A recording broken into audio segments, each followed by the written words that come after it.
How in the world are we going to keep kids accountable during COVID? My name's Noelle Hoffmeister. I've been a teacher for over 20 years and I'm with Get Up and Teach. And I'm wondering the same thing. How are we going to take a culture where kids didn't have to do anything and suddenly re-engage them into making good decisions and turning in work? Stay with me for 4 ideas on how we're going to do that. Like and subscribe and tell your friends. So let's talk about the 3 C's of this coming school year. They are number 1, connection. Number 2, consistency.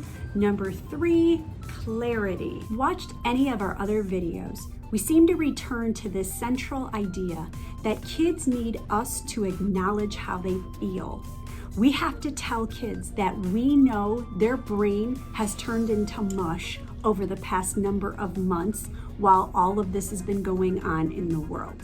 We have to tell kids that we know they might be anxious or even anxious manifesting in anger that they're in school, that suddenly there are expectations on them again and that they're going to have to perform. That raises anxiety and we have to tell them we understand.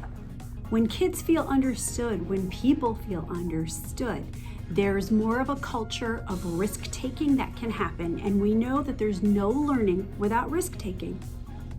But we're not going to stop there.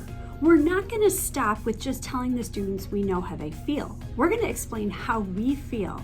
We're going to tell them that teachers don't know what's going to happen this year either, and it's going to be an odd year with a lot of unknowns and possibly very stressful.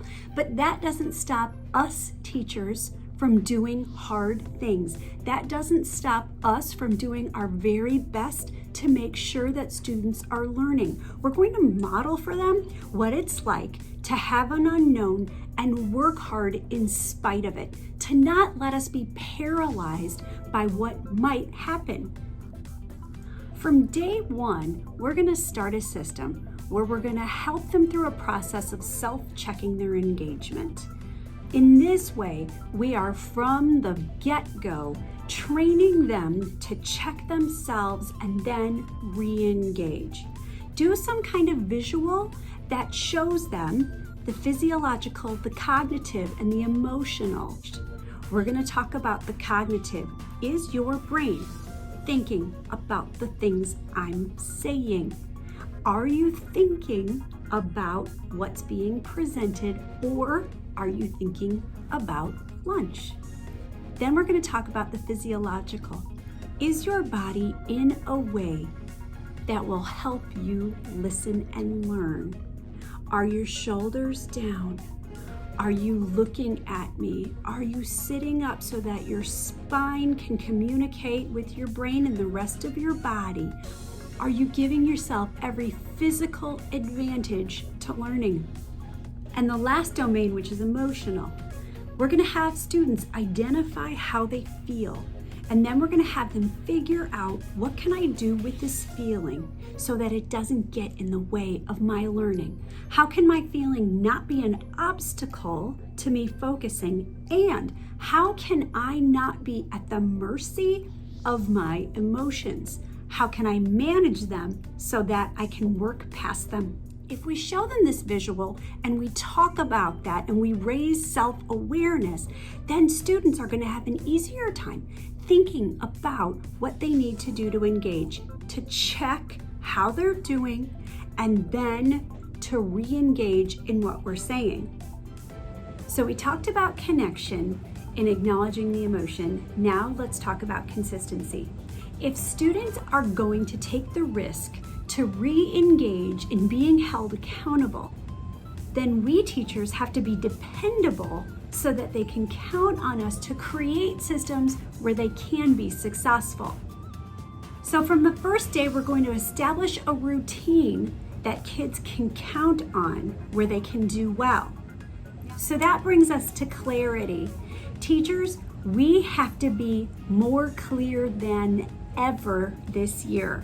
We have to go back to how many sentences, how many words in this sentence, how many colors in your picture, how many pages.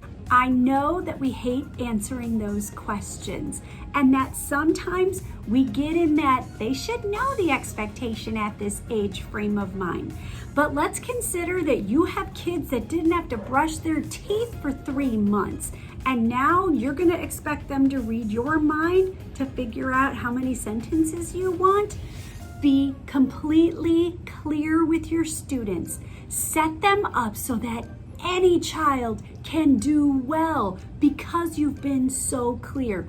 Over communicate your expectations so there's no question as to how I can play your game to be successful. So now that we've been clear with the sequence of our instruction, and now that we've been clear with what we want from them in an assignment, we're going to increase our formative assessment. We're going to decrease the amount of time it takes for us to give feedback. Now, I know that that sounds like a lot more work for you, and it is. But if we're going to have kids re-engage in being accountable, we have to assure them on a regular basis in a short amount of time how they are doing. The minute we let that time period go on from here is my work or here is my performance, and now I don't know how I did, the anxiety is going to rise and they are going to withdraw and check out for self-protection.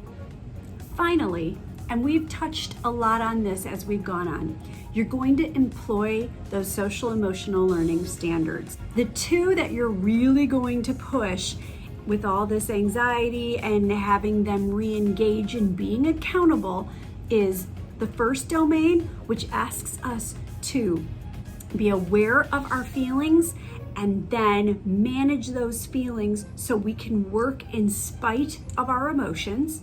And then the third one, which is responsible decision making, thinking about our options and playing out how it would look for me to make a certain decision. We assume that kids understand that there are effects and consequences to their decisions, when really, if we take a look at the adults around us, how many of us exercise daily, how many of us eat well daily, we are victim to the same thing that the kids are. So we're going to help them out by giving them a visual of what we're talking about, some kind of visual that shows, here is the first step, which is I don't feel like learning. Now we're all gonna come in on days like that. I'm gonna have days where I don't feel like teaching. You're gonna have days when we don't feel like learning. That's normal. But we can't just fall victim to that. I can't just come in and sit down and put my feet on my desk and say, I don't feel like teaching today. Do whatever you want.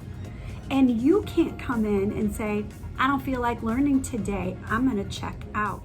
After I realize that I don't feel like learning, I'm gonna go the second step, which is the thought. Am I gonna go to the thought of, guess I'm not gonna learn? Or am I gonna go to the thought, I need to manage my emotion during this time? Why?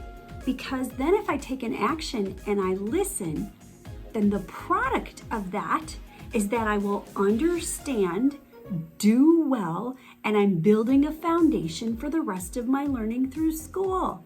That's gonna lead to good things.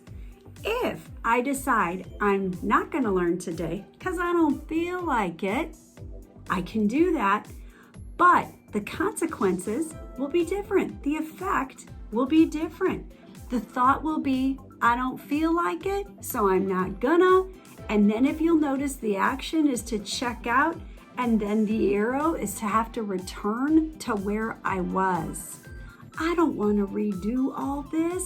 I don't want to be in regret when my bad grade comes. Therefore, even though I don't feel like learning, I'm going to force myself to engage in what's going on.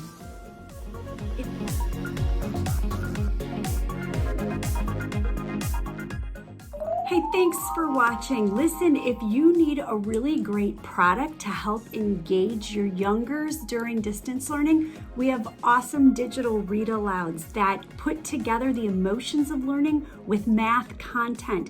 If that would help you out, head to our website and we'll see you next time.